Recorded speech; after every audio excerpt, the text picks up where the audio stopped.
हरे राम राम राम हरे हरे, हरे कृष्ण कृष्ण कृष्ण हरे हरे। हरे राम राम राम हरे हरे, हरे कृष्ण कृष्ण कृष्ण हरे हरे। हरे राम राम राम हरे हरे, हरे कृष्ण कृष्ण कृष्ण हरे हरे। प्यारे भाइयों और बहनों, आज मैं एक पॉइंट पर कि भाग्य का निर्माण कैसे होता है, किन कर्मों से होता है, इस पर विचार करूंगा। ऐसी ही भगवत प्रेरणा मेरे मन में हुई है। हालांकि ये पॉइंट मैंने इसी यूट्यूब चैनल पर पहले क्या बुरे कर्मों का फल अच्छा होता है, कुछ ऐसा पॉइंट है, उसके अंतर्गत बताया है, लेकिन वो दूसरे नंबर पर है, अंदर है, शायद लोग नहीं सुने हों। तो स्पेशली भगवत इच्छा है कि मैं इसे अलग से ही इसके प्रकरण को लिखूं। तो आज हम ये विचार करेंगे कि आखिर हमें किसी भी चीज़ का फल किस हिसाब से मिलता है, भाग्य कैसे बनता है। तो कैसे बनता है भाग्य हमारा, इस पर आज चर्चा करेंगे। देखो, एक दोहा कि 3 तरह के कर्म कर मनुष्य ही भाग्य बनाए। कौन कौन से सर? तो पहला, 1/3 पूर्व के एक जन्म से आज और 1/3 तत्काल कर्म बने भाग्य हो काज। तो इस दुआ पर विचार करेंगे। 1/3 पूर्व के और एक जन्म से आज 1/3 तत्काल कर्म बने भाग्य हो काज। तो पूर्व के मतलब 1/3, मान लीजिए आपके किसी भी पॉइंट पर, जैसे हमारे शरीर में प्रत्येक नाक कान आँख सबके लिए अलग अलग जीन्स हमारे जीन की पट्टी पर लगे होते हैं, ऐसे ही सारी चीज़ें, सुंदरता, विद्या, यश, अपयश, ईश्वर की भक्ति, मतलब जितने भी पॉइंट हैं, स्वास्थ्य है, बुद्धि, ये सारी चीज़ें, इनके हमारे अपने अपने सबके कर्म होते हैं पूर्व के। देखो, ये 3 तरह के कर्म तो मैंने भाग्य निर्माण के लिए बताए हैं, लेकिन एक बात और बता दूं कि हमारे शास्त्रों में 3 तरह के कर्म हैं। एक तो संचित कर्म, एक प्रारब्ध कर्म और एक क्रियमाण कर्म। तो संचित कर्म का मतलब है जितने भी हमने कार्य पहले किए हैं और उनके जो परिणाम हैं, उनके जो कर्म हैं, वे संचित हैं, और वो इतने हैं कि हम अनंत जन्म ले लें तो भी हम उन्हें नहीं भोग सकते। उनमें पाप पुण्य सब मिश्रित हैं। तो और प्रारब्ध क्या होता है कि इस जन्म को, मान लीजिए हमें मनुष्य का जन्म मिला है, तो इस जन्म को बनाने के लिए विधाता ने थोड़े से संचित कर्मों में से ले लिए हैं कि भाई ये इस जन्म में ये भोगेगा, तो वो संचित कर्म प्रारब्ध बन जाते हैं, तो वो प्रारब्ध कहलाते हैं। और क्रियमाण का मतलब होता है कि हम वर्तमान जीवन में क्या कर रहे हैं वो। तो इन कर्मों में से जो मैं ये दोहा बोल रहा हूँ कि 1/3 पूर्व के मतलब प्रारब्ध कर्म, जो संचित कर्मों में से इस जन्म को बनाने के लिए लिए हैं, तो उनमें से भी 1/3 और एक जन्म से आज और 1/3 तत्काल कर्म बने भाग्य हो काज। इस तरह से भाग्य का निर्माण होता है। अर्थात मान लीजिए आपके स्वास्थ्य का पॉइंट ले लेते हैं, या फिर आपको अधिकारी बनना है, या फिर नौकरी लगनी है, या कोई व्यवसाय करना है, उन सब पॉइंटों के अलग अलग लेख होता है उसमें। सब जैसे जीन्स लगे होते हैं हमारी जीन पट्टी पर, क्रोमोसोम में, इसी तरह से ये सब लगे हैं। जैसे मान लीजिए आपको IAS बनना है, अध्यापक बनना है, डॉक्टर बनना है, तो ये सब अलग अलग लिखे हुए हैं उसमें संचित कर्मों में। है तो बड़ी लंबी व्याख्या, लेकिन आप समझो कि भाई आपको 100 नंबर का एक पेपर है, और उस 100 नंबर के पेपर में से आपको मान लीजिए 40 नंबर पर आप पास हो रहे हैं, तो और 3 तरह के हमने डिवाइडेशन कर दिए हैं, बांट दिया है उनको। नंबर 1, तिहाई किसके, 1/3 पूर्व के, यानी जो प्रारब्ध बन गया उसमें से 1/3 यानी कि 33.33%। और एक जन्म से आज वो भी 33.33 मार्क्स का है, नंबर का है। तो और 1/3 तत्काल कर्म बने भाग्य हो काज। मान लीजिए आपको डॉक्टर बनना है, और डॉक्टर बनने के लिए जो आपके पूर्व के अर्थात संचित कर्मों में से जो प्रारब्ध कर्म बना गया है, तो वो यानी प्रारब्ध में से आपके भाग्य में यानी प्रारब्ध में क्या लिखा है, तो उसमें मान लीजिए आपके 3.33 नंबर का था वो, तो उसमें से मान लीजिए आपने 0 ही प्राप्त किए। किसी भाई ने उनमें से भी 33 में से 33 नंबर प्राप्त कर लिए, किसी के 30 हैं और पास होना है 40 पर, तो फिर वो क्या करेगा, थोड़ी सी मेहनत करेगा। मतलब 3 तरह के कर्म हैं, 1/3 पूर्व के, एक जन्म से आज, और 1/3 तत्काल कर्म बने भाग्य हो काज। यानी उसके पूर्व में से 33.33 में से मान लीजिए उसके 30 नंबर है, तो आप उसको तो पूरे जीवन में 10 ही नंबर लाने हैं। अर्थात वो कुशाग्र होगा उसकी डॉक्टर बनने की, या जो भी आप कर रहे हो उसको करने की उसकी इच्छा होगी, तो वो उसकी पहले से ही वो वहाँ से तैयार होकर आएगा, उसकी रुचि होगी उसमें कि सब मैं डॉक्टर बनूंगा।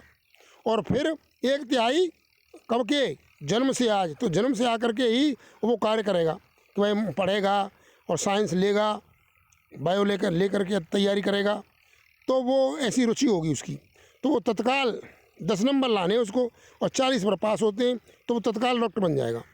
और एक भाई ऐसा है जिसके पूर्व के मान लीजिए 33.33 में से 0 ही आई है, 5 आए हैं, 2 आए हैं, तो उसको 40 नंबर इकट्ठे करने के लिए बहुत परिश्रम करना पड़ेगा।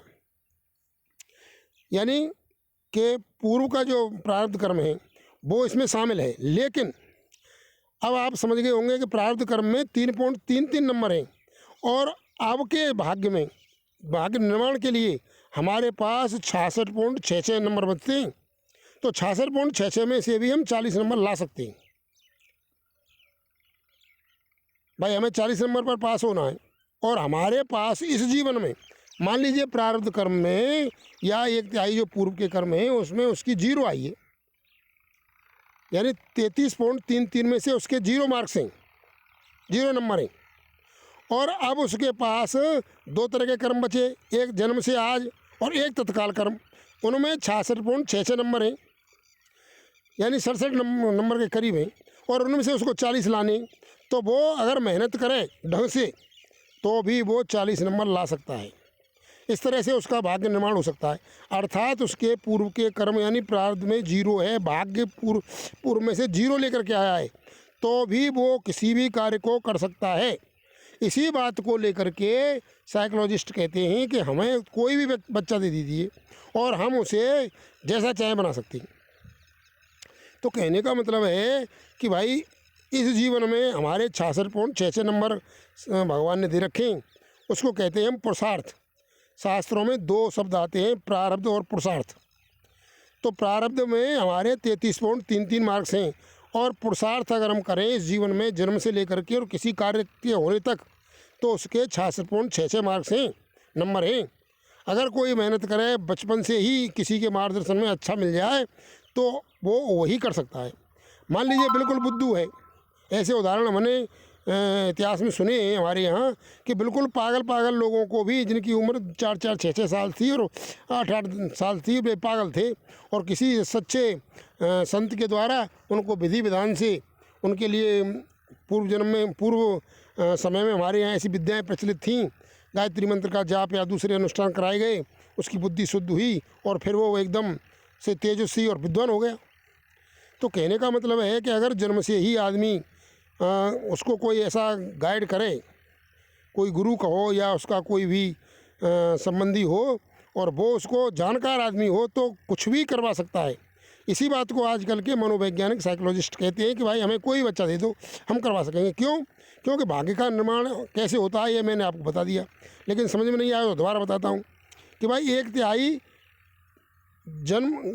पूर्व के, एक जन्म से आज और 1/3 तत्काल कर्म बने भाग्य हो काज। यानी डिवाइडेशन है 33.33 पूर्व के यानी प्रारब्ध के, और जन्म से अवस्था के यानी क्या किया है उसने उस संबंध में।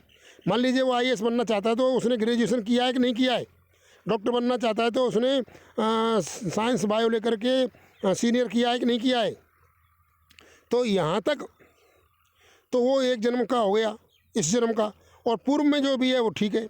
लेकिन एक तिहाई तत्काल कर्म, फिर अब वो मान लीजिए IAS बनना चाहता है तो वो ICS में फॉर्म भर रहा है कि नहीं भर रहा है, तो फिर क्या उसकी तैयारी कर रहा है कि नहीं कर रहा है, तो ये, और फिर कैसा पेपर दे रहा है, ये उसके 33.33 नंबर है।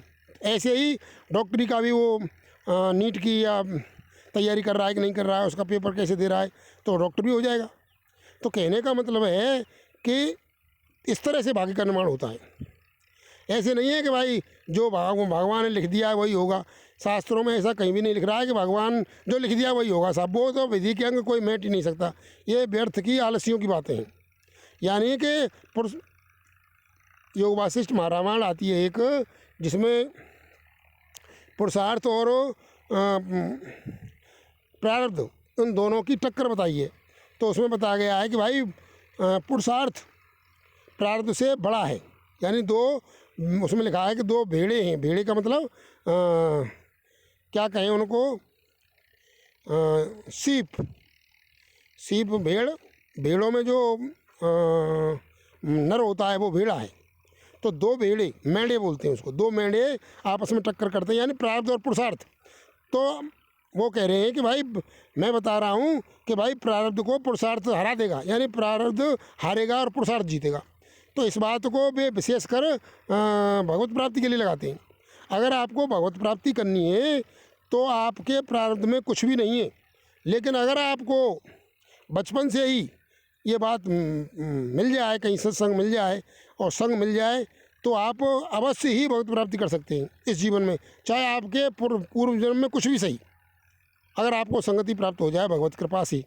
तो इसी बात को आप किसी भी पॉइंट पर ले सकते हैं कि बच्चा जैसे ही जन्म लेगा, अगर आप जानकार हैं, बुद्धि को उसकी को वृद्धि करने के लिए कुछ जानते हैं, या फिर आप कोई साइकोलॉजिकली कोई फॉर्मूला जानते हैं, तो आप चाहें तो बचपन से ही लेकर के किसी भी व्यक्ति को कुछ भी बना सकते हैं। इसी बात को साइकोलॉजिस्ट, हमारे आजकल के आधुनिक मॉडर्न साइकोलॉजिस्ट कहते हैं कि भाई हम किसी भी बच्चे को कुछ भी बना सकते हैं। तो कहने का मतलब ये है, कारण क्या है इसका, कि उसके 66.66 मार्क्स हमारे लिए इस जन्म में उसके लिए निश्चित किए हुए हैं, और 33.33 मार्क्स हमारे पूर्व जन्म के यानी कि प्रारब्ध कर्म के हैं। इसलिए निश्चिंत होकर के अगर आप कोशिश करते हैं तो आप जो चाहें वो बन सकते हैं, अगर आप पुरुषार्थ अच्छा करते हैं। पुरुषार्थ का मतलब इस जीवन में कर्म अपने हिसाब से करें, जो भी काम करना है उसके हिसाब से करें, उसके निर्देशन में करें, तो आप साधु बन सकते हैं, आप डॉक्टर बन सकते हैं, आप इंजीनियर बन सकते हैं, आप प्रशासनिक ऑफिसर बन सकते हैं, यानी IAS बन सकते हैं, कुछ भी बन सकते हैं। तो प्रारब्ध ऐसा बाधा नहीं डालता, हाँ सहायता करता है, रोकता है प्रारब्ध। किसी के 33.33 मार्क्स में से 0 ही आई है, किसी के 2 आए, किसी के साथ 33 ही आ गई। तो 33 आए तो तुरंत बनेगा। आपको दिखाई देता होगा कि पड़ोस में, अरे यार कुछ भी नहीं था, बिल्कुल ढंग से नहीं पढ़ा और लापरवाही से ही, और उसने तो यार जो कुछ नहीं किया, और उसके प्रारब्ध में ज़्यादा मार्क्स थे, तो जिसने जो याद किया वही पेपर में आ गया, तत्काल वो बन गया। और बहुत से ऐसे हैं जिनकी 0 है तो उनको बहुत बड़ी कड़ी मेहनत करनी पड़ती है।